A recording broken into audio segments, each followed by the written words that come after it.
Inscryption is not a normal game. Okay, time to figure out what's on this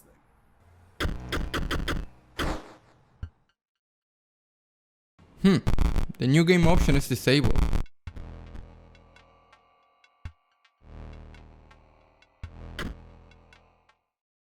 Inscryption is a roguelite card game.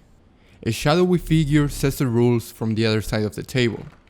You can play any card from your hand as long as its blood cost is paid. There are two decks of cards to draw from, your main deck and the squirrel deck. Ring the bell to end your turn and have your beasts attack. Dealing direct damage to your opponent, tip the balance to their side. A 5-point difference ends the game. Our DM retells our adventure through the woods, giving us a few paths to choose from. Each node represents an encounter, upgrades to our deck, or some card interaction.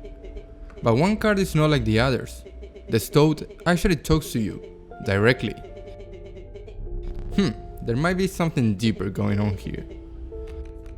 Inscryption's card game takes place in a cabin. A cabin full of mysteries and puzzle pieces for us to put together. As we continue our path, we may come across a few bosses, roleplayed of course by our favorite pair of floating eyes. Each boss introduces its own set of mechanics that change the pace of the board game, pulling us out of our comfort zone. By the way, have you paused the game so far? The alter deck option seems a bit weird. What the hell is that about? Anyways, it's disabled for now. Alright, spoiler alert. Please do not continue if you haven't finished the game or if you have any intention whatsoever of playing it. And if you don't intend to play it, then you're wrong and you should play it anyways. Last chance to live.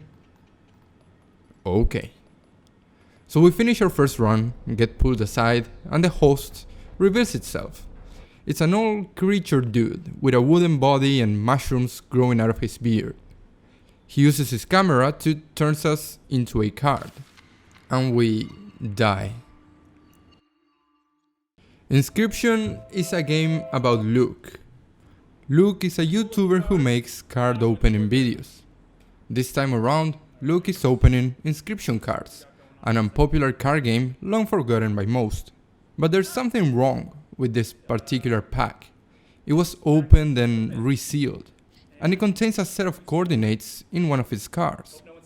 So we follow along as Luke goes to set coordinates and digs out a box. The box contains a floppy disk, labeled Inscryption. Luke, now back at home, fires up Inscryption and starts playing the game. Inscryption is a card roguelite game that takes place in a cabin.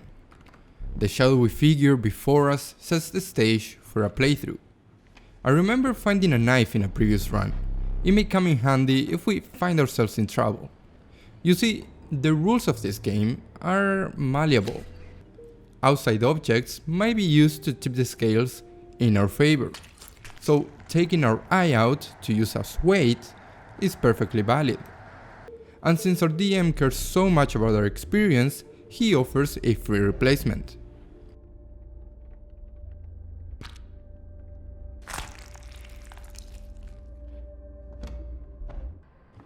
We can now complete the clock puzzle and obtain the camera roll. Proceed to beat the game once again, get pulled aside to the scary room, pick up the camera, insert the roll, and photograph our captor, turning him into a card. That's the fourth special card I've seen so far. Is that what I think it is?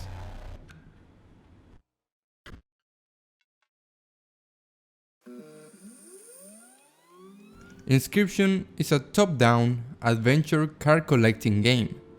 As you explore the world of Inscryption, you will find a multitude of NPCs to talk to and battle, from skeletons to ogres to advanced computers. Carefully searching the environment for secrets and card packs is key in your path to build the best card deck, necessary to beat each one of the 4 scribes at their own game. 4 scribes. Sound familiar? Each scribe has their own method for creating cards. Leshy uses his camera. PO3, I just call him Poe, uses his scanner. Grimora writes epitaphs with her quill, and Magnificus paints his disciples with a brush. Different groups of cards have particular requirements to be played. Beast cards have a blood cost, paid by sacrificing other creatures. Skeleton cards cost bones, which are left behind when a creature dies. Robots require energy cells, which are regenerated on every turn. And magic-related cards require a gem to be played beforehand. Deck building is at the center of Inscryption, as you will see yourself constantly re-evaluating your deck with each new pack opened, aiming for that perfect synergy between the cards in it. Inscryption is a fairly short game. Beating the boss at each quadrant of the world is not too big of a challenge, and sooner than you realize, you'll be making your way back to the center of the map for the grand finale.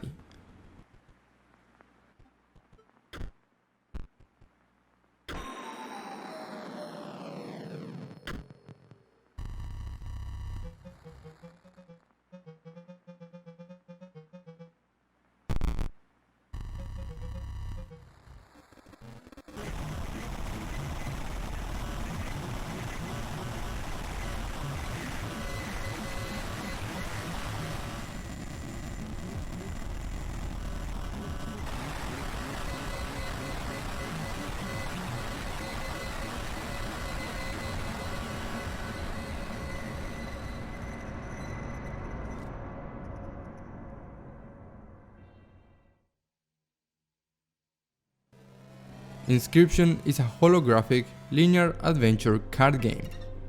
Upgrade your team of robots, fight off bounty hunters, and make your way through the map in the search for the Great Transcendence.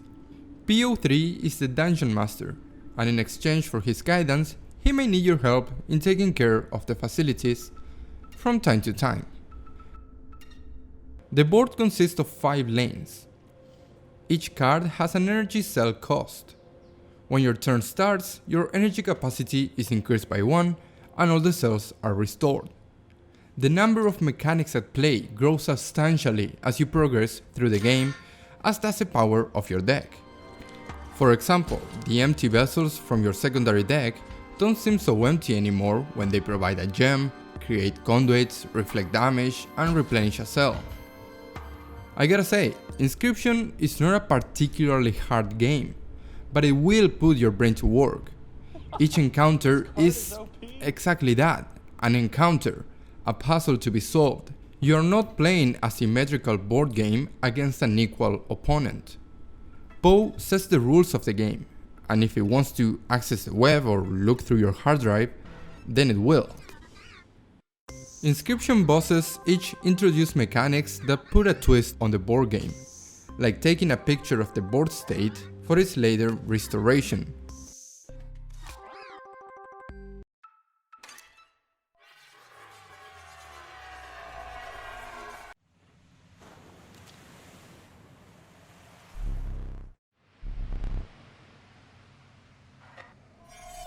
After beating the 4 bosses at each corner of the map, we make our way to the center for the grand finale.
Inscryption is a chessboard adventure card game.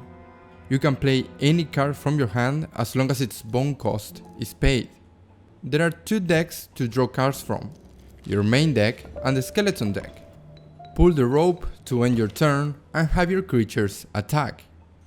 Dealing direct damage to your opponent tips the balance to their side.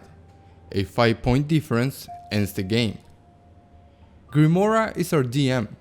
She strategically sets up a chessboard with chests, tombstones and red-eye skeletons that represent encounters.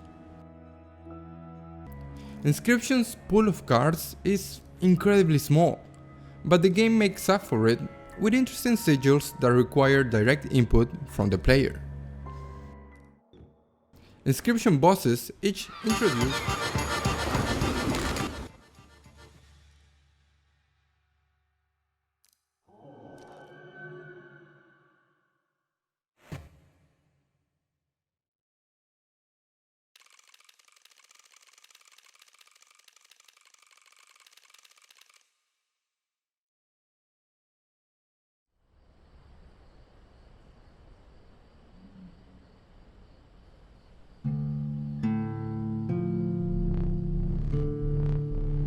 Inscryption is a roguelite card game.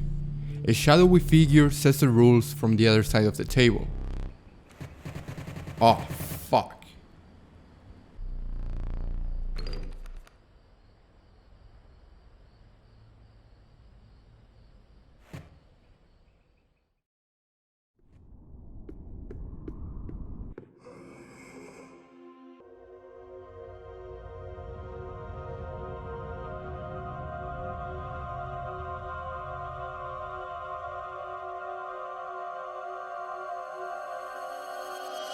Inscryption is a... Wait, what? What? What the fuck?